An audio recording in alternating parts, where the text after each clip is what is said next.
Welcome back to the Order 1886. Pressure of incompetence continues. Is that how many years this playthrough is gonna last? Fire only. Fire only?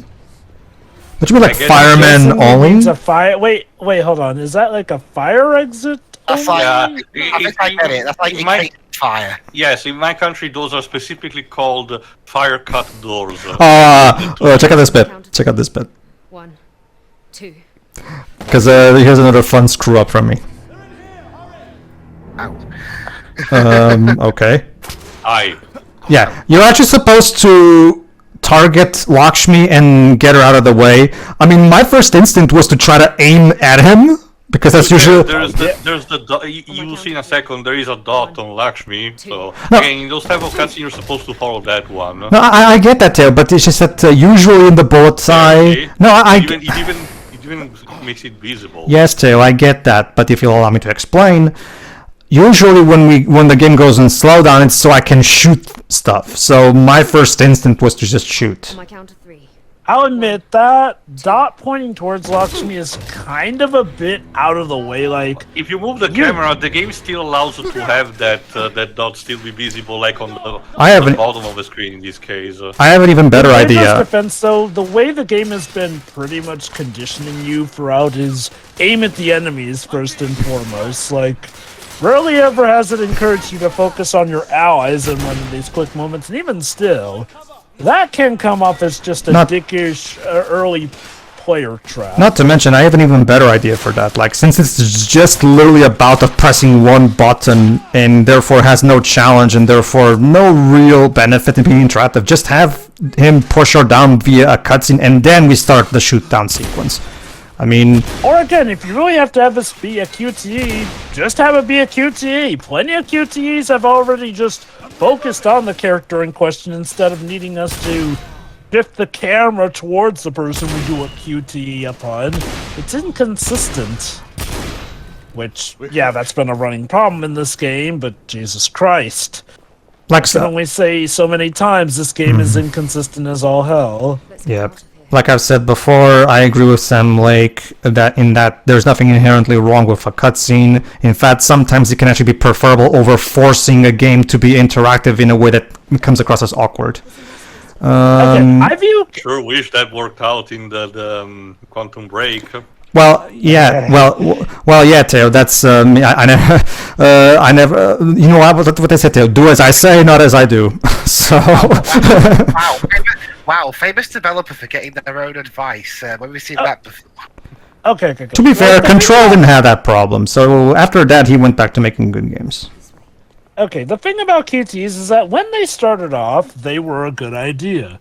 The thing is, like, well, pretty much similar to almost any big innovation, while it can be used well, there were a lot of cases where people used it the wrong way, or lazily, arguably, in the sense where a QTE is meant to be a good way to give you good cinematic action that still makes you feel like you have agency in the gameplay. The problem is that a lot of people just eventually reduce that to, hey, pressing or mashing buttons here will totally make you feel like you're doing the action, right? Mm-hmm. And once the novelty of QTEs wore off, well, people needed to do it better. Johnny, what is he doing here? Devi, it's all right. You can speak freely. Devi, go on. It is the same as the airship, Rani. The cargo is bound for the Americas and the West Indies. How many? More than twice the last shipment. They are making up for lost time. This shipment cannot reach the shores of the new continent. There's more. Security. Galahad, isn't this kind of in your interest to stop, since technically they're going against your faction?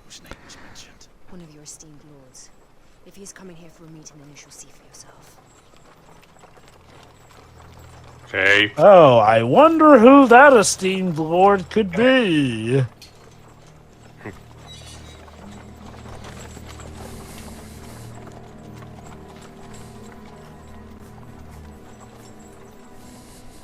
I love how not all inside, even the guards that are supposed to be patrolling the gate notice the three figures running like that.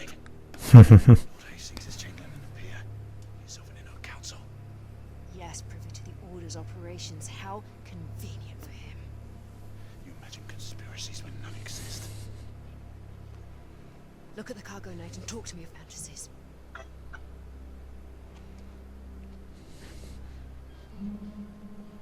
रानी, क्या आपको उस पर विश्वास है?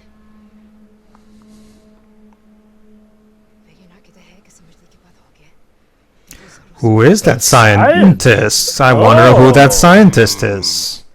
We'll get back to this. We'll get back to this. Fortunately, that actually is one of the plot threads that actually does get an answer. Fortunately, that one survived. Which means that technically this was all part of Lakshmi's plan. Okay, in fact, let's see.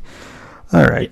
You know, I always do have a chuckle whenever characters say, this is essentially all going according to plan, even when you think about it, that plan does not make sense given all the bad stuff that happens to a character, or how incredibly specific some of the actions are. That's not to say that it can't work, you know. The term's called Batman Gambit, and Batman does that kind of stuff pretty well. It's because there's a common feeling of writers is that they usually write typical lines like that makes sense or that's brilliant or all according to plan. They write it because it sounds good in their head, but they don't think of the actual context of that line. A lot of stories also are not written in one go. Like you might start writing with this kind of idea, but then the ending has to be changed, and because of that, the middle section where you have that kind of phrase, clashes with what eventually happens. Yeah, like a good example. Yeah. There you go. Ooh, it's a pretty good model rendered in a model. That's why me and Shiroi had that thing in that Apollo Justice part where during that trial, the flashback trial with Phoenix, right? Where the judges are like, oh, you know what? That makes sense. And me and Shiroi are like, does it, Judge? Does it really? And even Dibs as the judge saying, it doesn't. I'm just saying what's in the script. So, but whatever. It's one of those things where sometimes writers just start like you can feel the writer begging you, please just roll with it, please, okay, please. I don't remember the context of that specific bit, so it may have had a reasoning there. Not to say that it was. Yeah, there's a long context to bring up right now, so yeah. Again, we're focusing on this now anyway. Like I said, I don't know if Galahad's being incredibly patient or story-driven stupid, but at this point, again, the alcohol should have, stopped working as well when it comes to law. He's just not thinking clear. Teo, it's simple. Galahad's mood and patience, like Jova put it, will vary according to what the plot needs. It's simple. And look, when it's this obvious that the plot is driving things, that's not a good sign. And look, I'm not saying that plot-driven story is bad, but this is one of the blatant bouts where the characters shift characterization based on what the story needs. More often than not, that is not a good sign. This is why, like, for example, hold on. Yeah. Let's take, for example, the characters in Clockwork Orange, for example. The Clockwork Orange characters are fine, are good, and they serve the themes of the plot well, but obviously they're not, aside from maybe Alex, they're not exactly super complex, but they're not meant to be. They're meant to be basic characters that work, but they're vague, but their characterizations is still vague enough so that the themes of the plot can drive the movie rather than the characters. That way, you don't have to change characterizations because the characters are vague enough to the point where you can buy whatever happens because you can just fill in the blanks yourself, basically. All right, same thing with something like Tenet or Dunkirk. All right, new dialogue. Is this contraption working? Right, no, I know about it. Yeah, alright, speaking to this thing. Alright. Alright. Gotta get me speaking voice ready. Alright.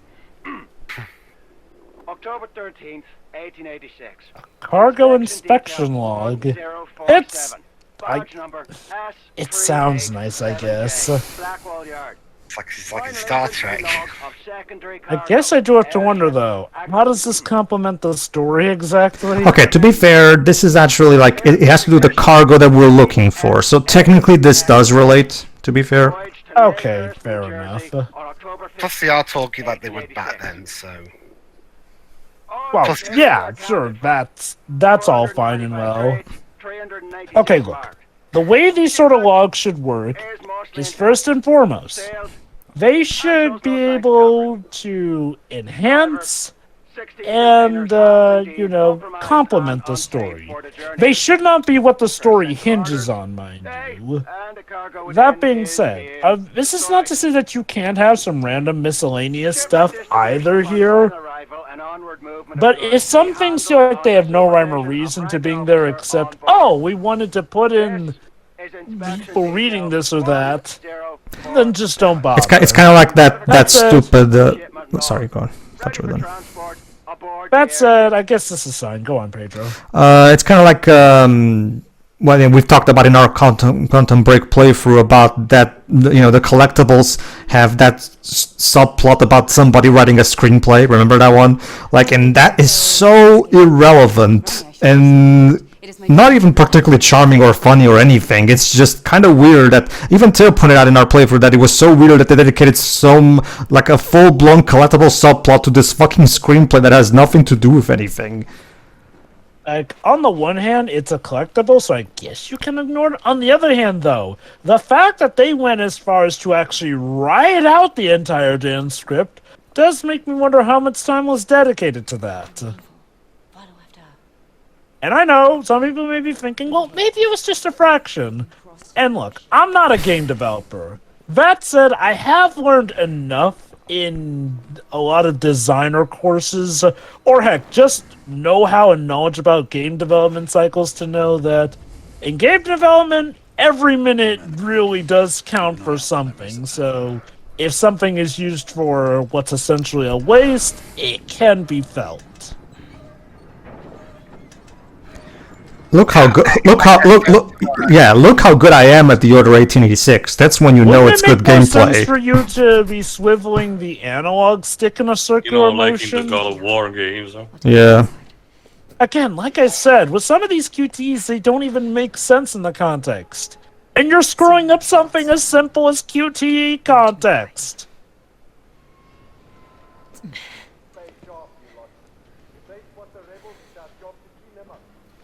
So, Galahad, just want to let you know, Galahad, you are now getting involved in something that Lord Hastings is involved with. Which means that if you get spotted along with the rebel, that could look incredibly bad for you. So this game came out in 2015, was it? Yeah. Yes. And Uncharted 4 came out a year later. Well, that's the thing, Dwebs. Naughty Dog already had plenty of experience in these kinds of games, whereas this was already at Dawn's first rodeo. Because before this, they only made, like, let's say the God of War games. The God of War games that they made are good, but those games were built on the foundation that Santa Monica set up. They were working with gameplay that was already pre-made for them, basically.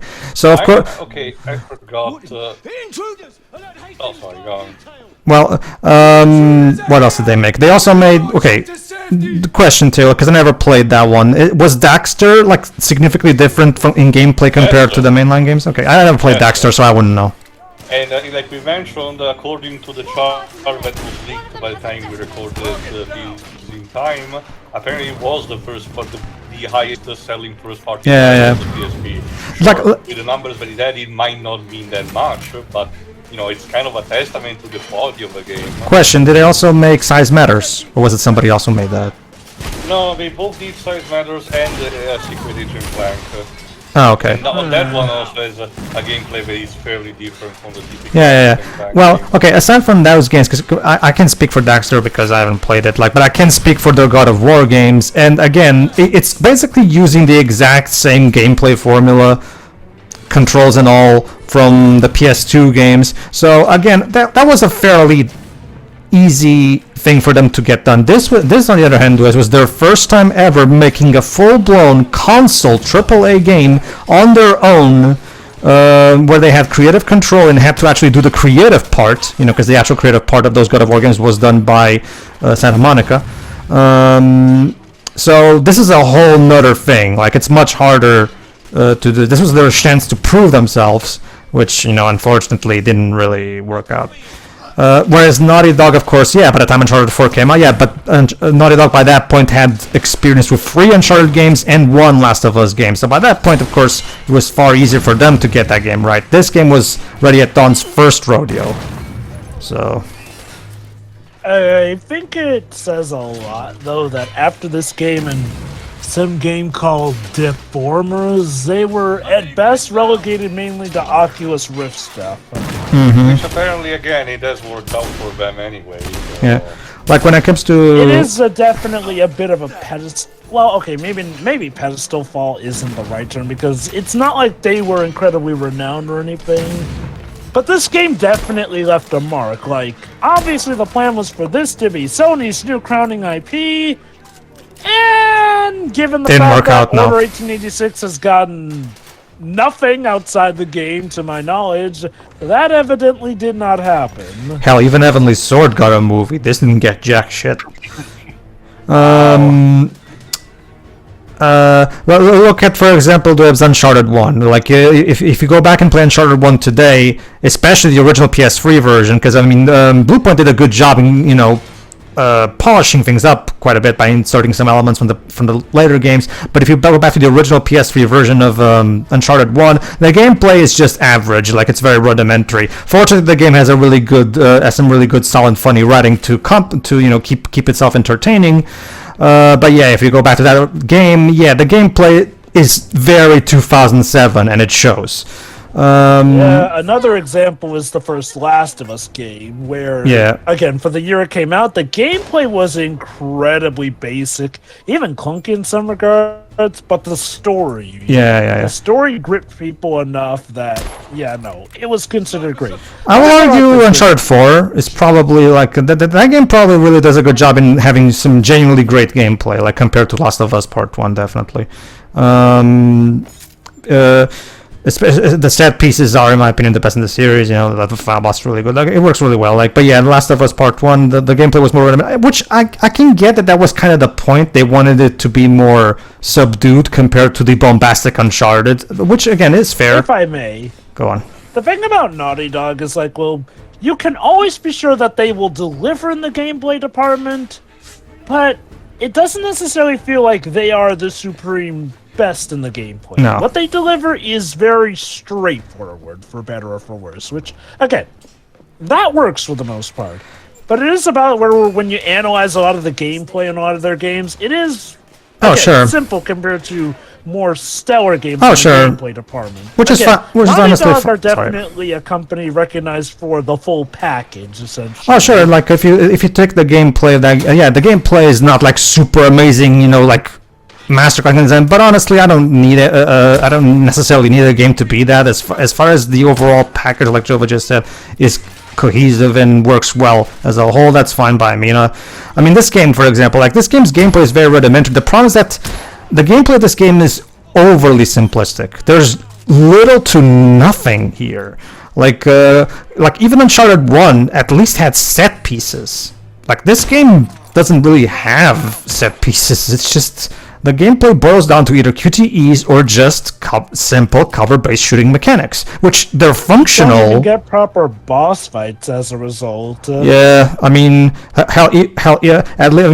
For as rudimentary as Uncharted 1 was, at the very least, the boss battles were actually boss battles instead of QTEs. So it really is a shame that they couldn't, at the very least, design some proper boss battles.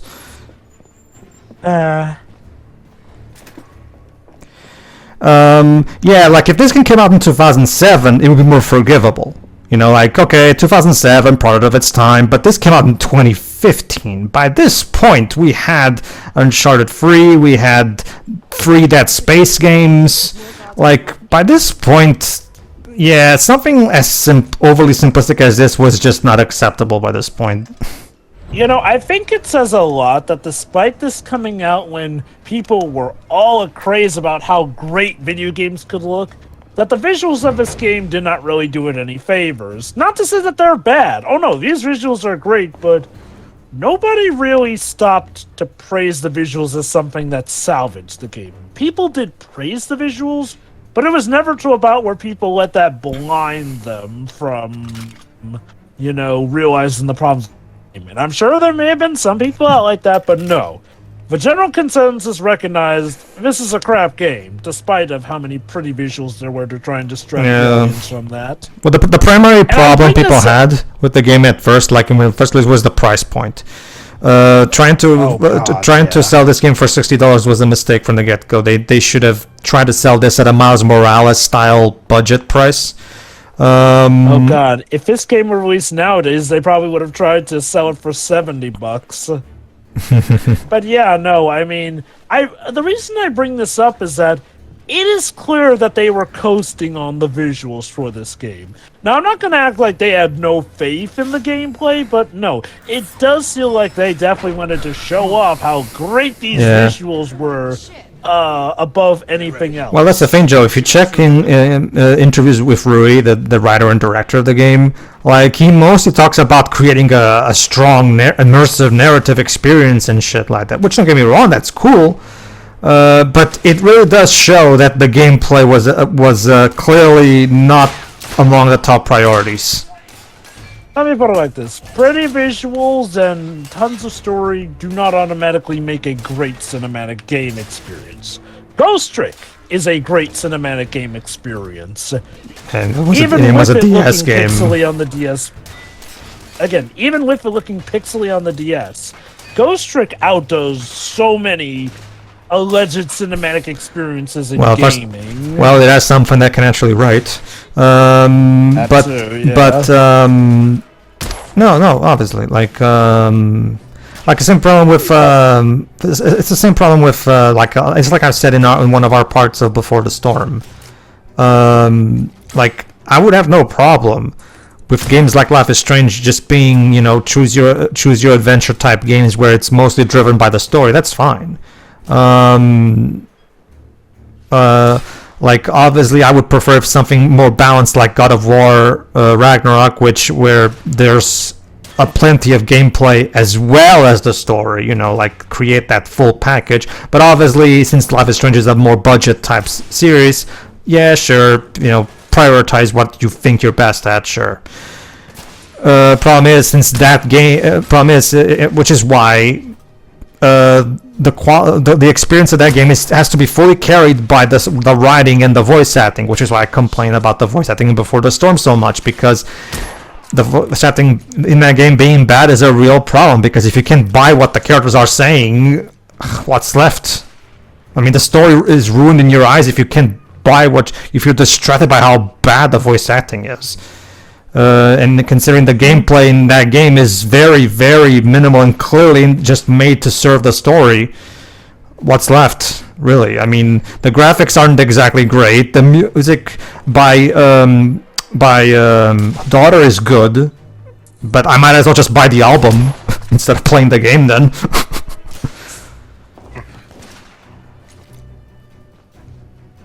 This is still going. Yeah, that's the thing. Like I said before, you can tell that the game is desperate to squeeze as much playtime as by creating all these long shootouts that take quite a while with a lot of enemies. Yeah. And like I said, as a result, it makes the story feel padded out to hell. Mm-hmm.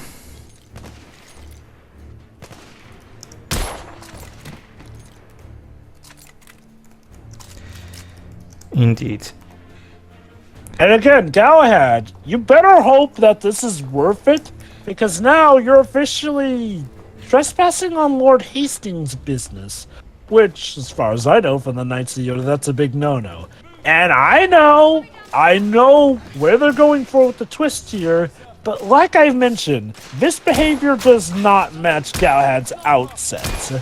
And again, keep in mind, whether or not there's some secret conspiracy going on here, he is working with the leader of the woman of the resistance that killed Percival. So if he is that motivated by revenge, shouldn't he technically not care, even if there is a conspiracy, and be focused on killing them still? Like, make up your mind. Is he suddenly irrational enough that he tried to do this? Or is he suddenly rational enough that he is willing to hold off on killing, again, the people responsible for killing Percival? Yeah, I'm still absolutely baffled that that Galahad's plan was to get himself into the wolf's den with no warning, or they didn't tell anybody where he was. You know, so basically, if Lakshmi was preparing some kind of trap for him, he would be fucked. So, like, one of the Knights of the Round Table, everybody, like. And keep in mind, this is apparently all according to Lakshmi's incredibly specific plan somehow. Yeah, I've seen some. Okay, this isn't as bad as overly specific plans I've seen in some episodes of, say, Doctor Who or anything, but it's still pretty weird. It's more so. It also doesn't help that, again, like we've said, the characters are so one-dimensional. Like, Half a dimension. Yeah, Well, that's the thing. That's the thing. Dwebs. Like, it's the Fairfencer style of characterization. One character trait per character. Galahad was supposedly the more neutral, rational one, but yeah, that they couldn't even keep that consistent, as we've just established. So. Let me just put things into perspective. These are some of the most cookie-cutter, bland, flat character personalities. And this game can't even keep those consistent. Yeah, like one of the fun parts. One of my favorite bits from our run was where there was literally a scene between one of the many skits between Fang and Lola, where Lola even asks, "So what do you think about me? Money? Wait. That's it? Just money? Is like you can't think of anything?" And I even made a joke. Sorry, Lola, but in this game's writing, the way it works is one character trait per character. And it's just, I love how even the game is pointing out that its characterization is shallow. And yet, I'm gonna say Fairfencer had better character depth in this game. At the very least, we got to see characters act differently, properly in different scenarios here and there. And of course, the typical, Fang acts selfish, but truly, he's actually a hero who does care for his friends, yada yada yada. Like, don't get me wrong, incredibly cliched and whatnot, but by God, it gave me more to work with. Now, mind you, I am not saying that Fairfencer's story was necessarily better than this one, though I will admit, if I find the story better than Fairfencer F's, that's just by the nature of the fact that this game's plot does less, so it can technically screw up less. Yeah. So I only would consider this game's story better on a technicality. It's more, to me, it's more like a pick your poison type of situation. Like, do you want to be bored or do you want to be irritated beyond belief? Pick your poison, motherfucker. That's basically what this boils down to for me. God, can you imagine if refrain code actually makes a good story out of everything? I'm sorry, what? Oh, refrain chord? We'll see. You can expect basically, audience, you can expect a refrain chord run. I'm not entirely sure if I'll do the whole game because I still have no idea how the story of that game works, but we'll see. We'll see how things go. But you can expect refrain chord in the future. I mean, Fairfencer F is one of our more elaborate playthroughs, so I mean, we can't really turn away. I will say this, like, Compo Heart do seem to have gotten better ever since Fairfencer F and Dark Force. Like, they've had their fair share of game plots that sound like they should be horrendous, given it's Compo Heart we're talking about, such as the one with the dragons and the witches, but have surprisingly turned out to have been better than expected. So maybe Refrain Chord is them having another go at the world, hence why apparently it's a whole reboot. Yeah. We'll see how things go. Well, Jova, tell that to Neptunia fans because we still haven't gotten a new mainline Neptunia game since 2017. Yeah, no, trust me. Condolences to the Neptunia fans. Like, you know, they've been giving spin-offs, and they've been getting some rather conservative installments that are not as risque as the series normally is, which I guess is fine if you don't like the risque nature of Neptunia, but all the same, goddamn, that's kind of a spin in the eye to the main fan base of it. That's the weird bit. I'm not... Go on. And mind you, I'm not even talking about like the clearly icky bits that might get a writer arrested. No. Thankfully, they moved away from that with you-know-who's death, essentially. And I'm talking about a character in story, mind you. Sure. Moving on. Yeah, no. Neptunio has been in a weird bout in that regard. Deserted. A very ill omen. They must have fallen back to regroup. We might only have a small window of opportunity before they return. Now, the proof woman. As you wish. And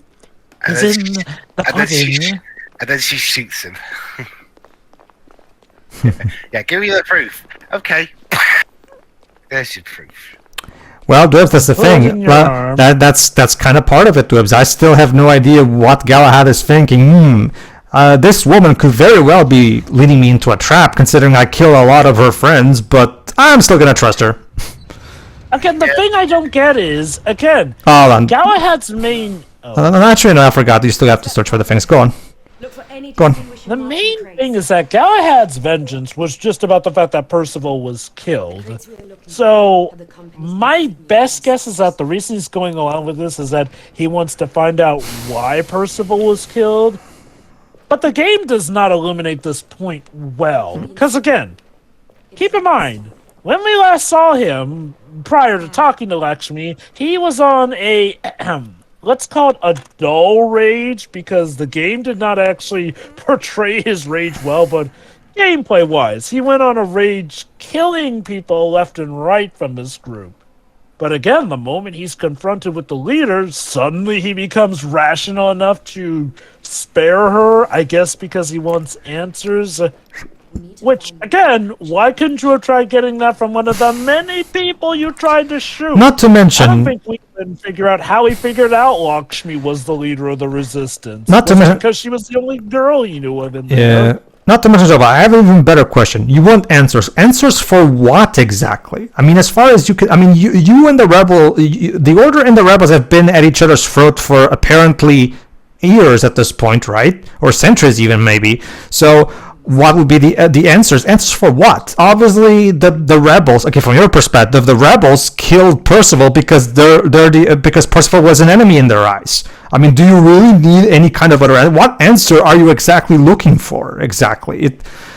Like a better story would have been laying hints that something odd is going on with the Resistance, and I don't mean just, they're acting unusual, but I mean something that would have given Galahad a reason to doubt the conflict between the Knights and the Resistance. It feels like they had two... It feels like they really wanted the plot to move forward into this direction where Galahad discovers something dark about the Order and shit like that. Problem is, they didn't really think about how we can progress from one plot point to the other, so they clumsily do this thing where, I want answers. Answers for what exactly? From your perspective, they just killed Percival because, that's what the Rebels do. They fight the Order.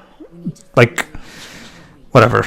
We found it. Basically, we had to find the just as the insignia of, so now we're going to finally find out the proof that we came here to see. This better deliver, Lakshmi.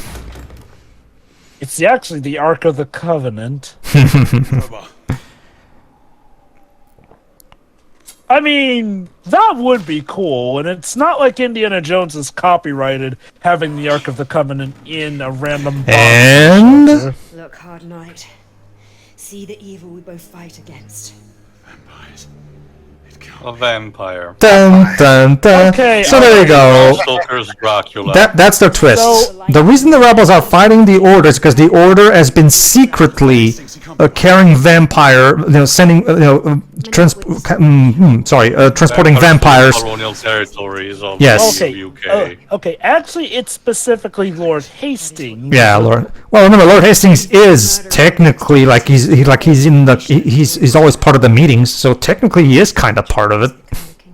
Now, this game seems to be a bit weird because at points they seem to imply that the Order aren't used to vampires. It's like in Howling 2, my sister is a werewolf. Like, get away from my sister. And then the sister was...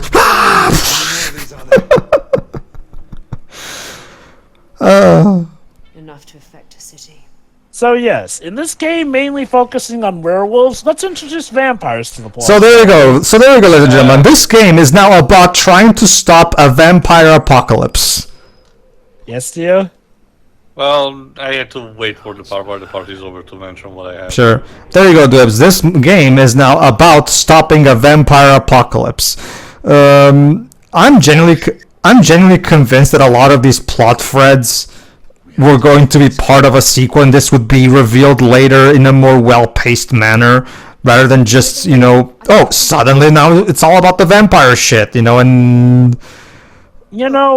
This is part of one of my issues with the plot here. I thought, why not make it that the Order of Knights go against all supernatural creatures? Keep in mind, they have only really mentioned werewolves in terms of supernatural creatures, so I'm like, why? Why limit yourselves in that regard? Is it supposed to be a big gotcha when it turns out vampires are part of the plot? Okay, so the plan now is to burn all of the vampires while they're asleep. Now, you're more versed in vampire lore than I am too. Like, would doing this be enough to kill the vampires? Yes, sir. Fire is actually fire is one of their natural weaknesses. I guess. Like, usually I just think sunlight as the primary weakness. Well, sunlight is a derivative of that. It's the idea, not necessarily a scientific term, is that according to most vampire folklore, which includes what I will say in the end of the part, Cain, as in the biblical Cain, being the first of a vampire, was cursed to God to not being receiving benefits from the light of the sun. Hence why he has to walk the vampires have to walk only with the night. But at the very same token, the heat and energy of the fire has the same idea in mind. Mm-hmm. There's a ladder. Here. I love how Alucard just pretty much gave the middle finger to both of those. Well, Alucard has the cheats activated on his own. Alright. So, time to burn down this entire warehouse so we can kill all the vampires. This is also, if you recall, Pedro, why against undead the fire spells in Final Fantasy are very effective, because it's like that. This is also why in Resident Evil, you have to burn the bodies, yes. Well, not or like Crimson's heads. Even in the I think you could do it even in the original, but at least the Evil Within also carried that tradition as well. I'm still waiting for another game to do what Light Crusader did, where there's a specific spell in Light Crusader called Undead. It's specifically for immediately killing undead enemies. Specifically, they made a spell specifically for that purpose. A lot of the tactics game have the monk class having a spell, quote-unquote, is called exorcism. But kind of like what they do with throwing the phoenix down in a zombie and shit like that. True, but it's exactly what you said. A specialized thing that only work only on undead. Oh sure. The spell, that's the thing, in Light Crusader, that spell is literally called Undead, just Undead. Not even Undead Killer, just Undead. Well, I would like to remind you that because of how bizarre the translation from my country was, from the Legend of Dragoon, one of the monks moves from Hashel, which is the monk of the team. It's called in a certain way in Japan, and if I recall correctly, the English translation translates it literally. But because the character in Japanese talks during the move and says "shine," which means die, in my country they translated the move as dying. Just that, dying, which makes no sense. Alright. Again, I have a soft spot for how cheesy it is, but objectively it's a very bad translation. Mm-hmm.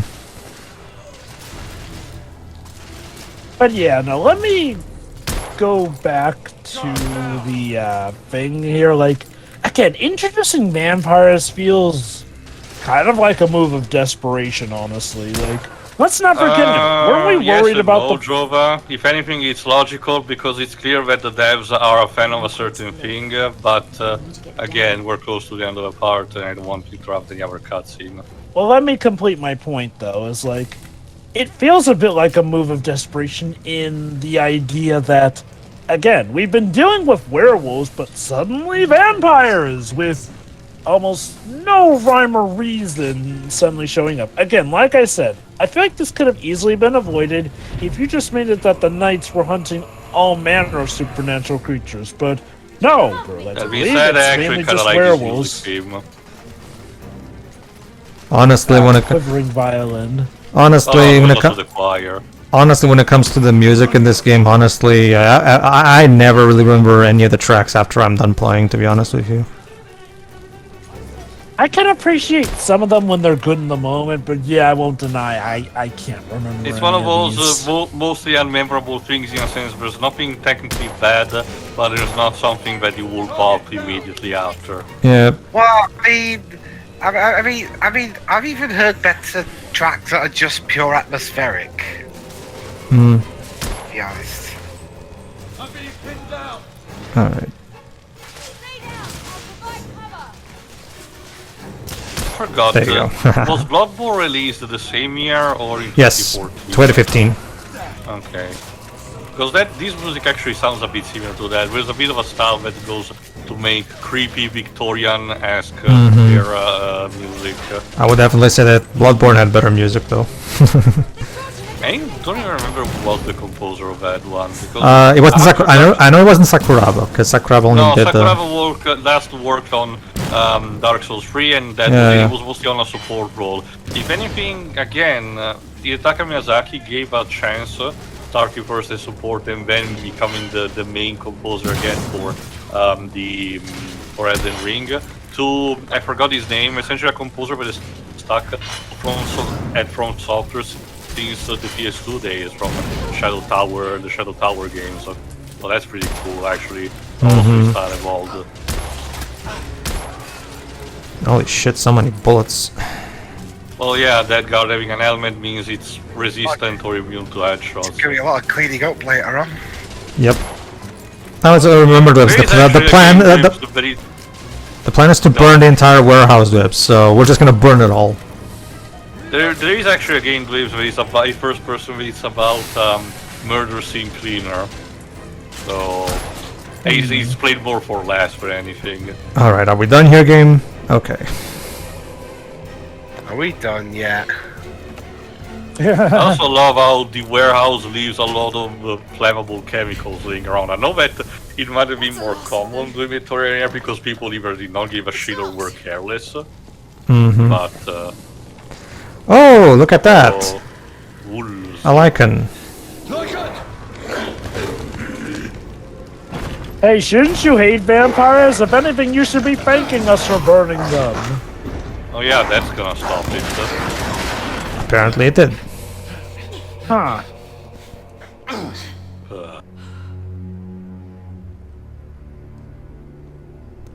Wow, crap, what do we do now? Well, okay, hold on. They didn't even lock that door. Like, Oh, exactly. like, if anything, that lichen should be bursting through the door right now, and And I yet, think one just I spawned think behind it you. just struck you from Yeah, behind. there Yeah. you go. but it didn't come through the door though.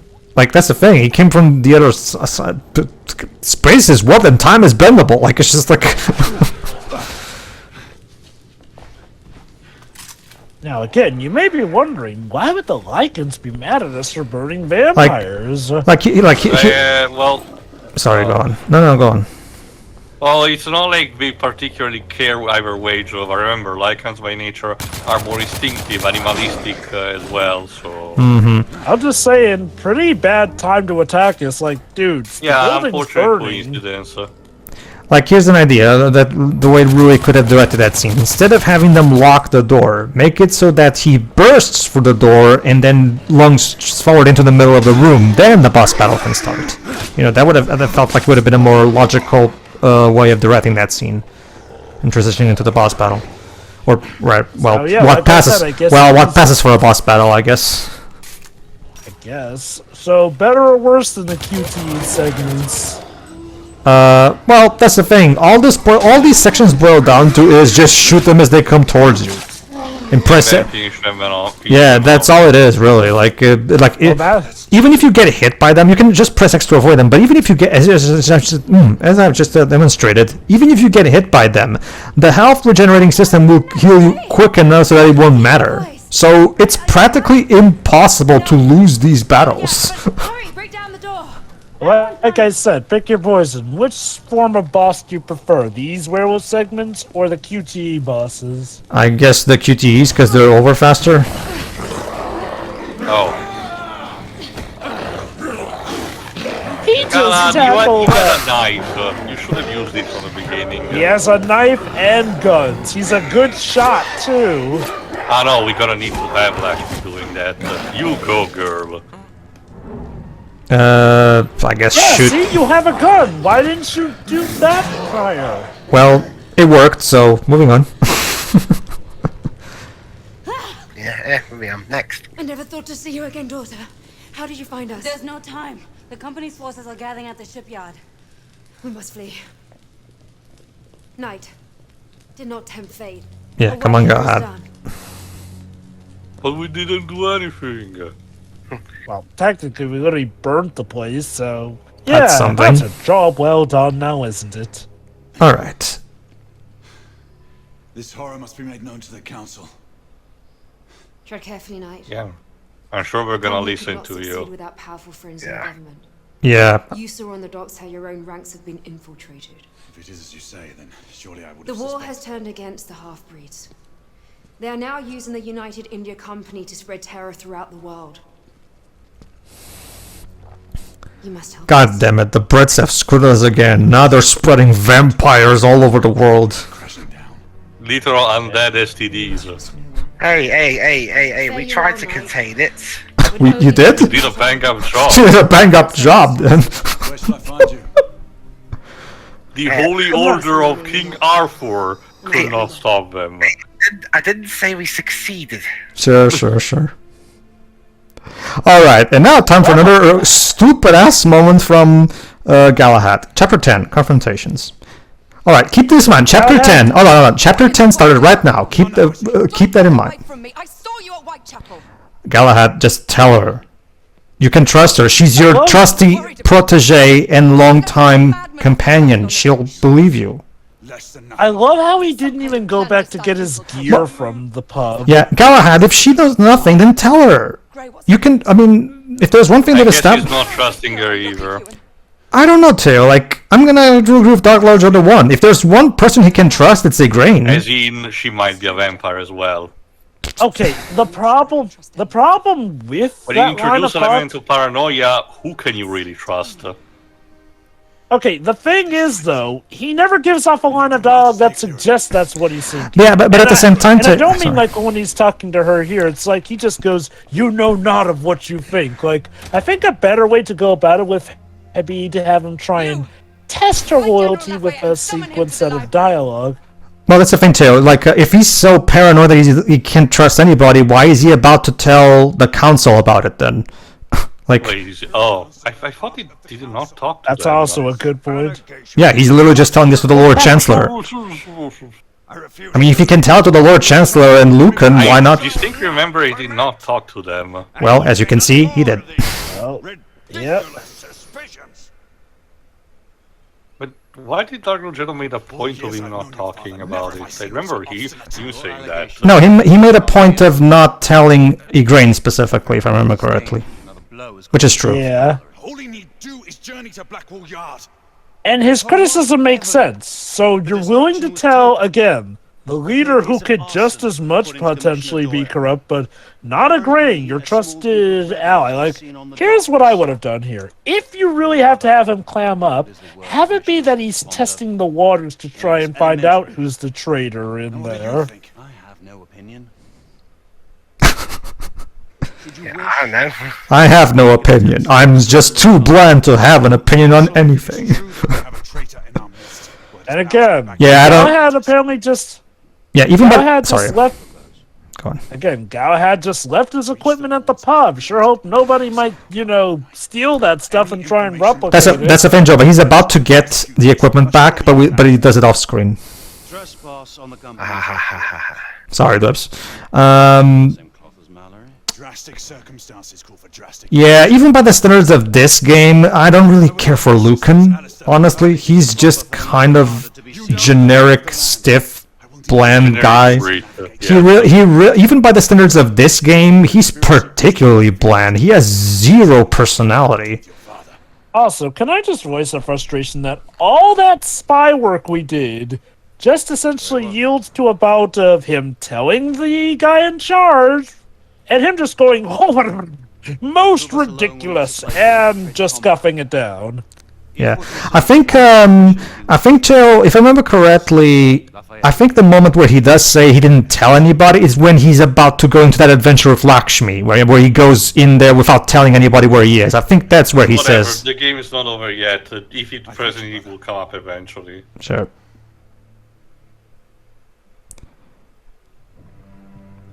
Alright, and that, ladies and gentlemen, was Chapter 10. Chapter 10 is literally just a cutscene. No, not even a glorified cutscene. Literally a cutscene. Just a cutscene and nothing else. Not even a glorified one. It's a cutscene without QTEs or anything.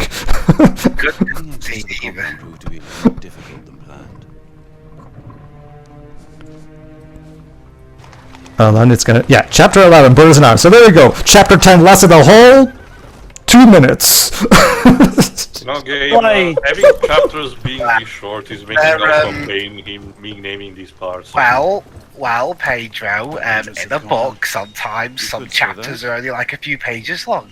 I get that, but this is a game. Sometimes we give these... Not just that, Waves. I understand what you mean, but also, if you want to make them short, to still have some form of gameplay into that. Not only that, that was at best 2 minutes. No, you don't just make a chapter in a game 2 minutes unless it's the absolute epilogue end, or you're doing that just to take the piss. Also, if you have experience in literature, when the book does that, it's because it usually switches the point of view to a completely different character that's there to either confirm the same situation that's going on from the main story, or it's a small tangential thing that just terminate quickly just for irony, something like that. But anyway, I just want to say, what was the thought process here? Putting a chapter that is not even the entirety of the cutscene, mind you. It's part of a cutscene. No gameplay. Nothing you can do to change the camera perspective even. Why did they think it was a good idea to have that be a little chapter on its own? That's the thing, Joe. But Chapter 10 literally starts as he's arriving at the council and he's about to tell, and then he has that argument with Igraine. And yeah, technically there's a fade to black in between that scene and the scene where he's talking to the Lord Chancellor. But honestly, considering there's not really much of a difference, you can basically count that as just one cutscene that just happens to have a fade to black in the middle. So honestly... were we supposed to have a piece in the middle where Galahad talks a bit around the people inside the round table? Because it's like I said, it doesn't even... think of. It's like I said, it doesn't even feel like a full cutscene. Here's what they should have done too. Have Chapter 10 start with Confrontation. Instead of calling Chapter 10 Confrontations, call it Brothers in Arms, which is the title of Chapter 11. Just have this be Chapter 10, Brothers in Arms. And then that cutscene where he's arguing with the Lord Chancellor and Igraine, that's just a prologue to the chapter. And then the chapter continues into that scene where they go into the house of whatever it is. I think the point is that the cutscene, the chapter division feels weird. I guess that's the best point we can make. They might as well just made Chapter 10 this entire section we're about to do. Might as well. I mean, that's basically the point, I think. All right then, Tio, your bit. Sure. I'm glad to still summarize a lot because the part is already long as it is. But essentially, what they're trying to homage here is the tabletop RPG of the World of Darkness. You don't know that immediately, but you might have still played one of the video game adaptation of it, like Vampire the Masquerade. In it, specific rules that are present are two that I want to mention. One about the Lycans, as in the werewolves, where they are technically not as common as in this game, but they're considered extremely overpowered, and it takes someone with very superhuman strength and a lot of knowledge about them to defeat, and even then it's not guaranteed. So it slightly matches up with what the Order is trying to do here. And second, the vampires act a bit like the Wizard Society of Harry Potter. Mind you, the tabletop game was done before those books, but in a better way, upholding what they called the Masquerade. Because they do realize that if alerted, humanity will destroy them, bringing near extinction, but at the same time they need them as cattle to replenish their blood supplies, the vampires institute this Masquerade, as they're called, which is essentially a secret society where they infiltrate the pieces of government and other places. They organize in different cabals, tribes and congregations, and regularly they kidnap and feast on humans like that while maintaining secrecy about it. Again, this game is cutely trying to do something similar to that, but without as much as care as those have. Alright, everybody, tune in next time where because Lucan and Galahad have a plan to see if they can find evidence to prove that there's something shifty going on. So, who is the big traitor amidst the Order? The imposter among us. So, see ya. The answer may do nothing for you. See ya.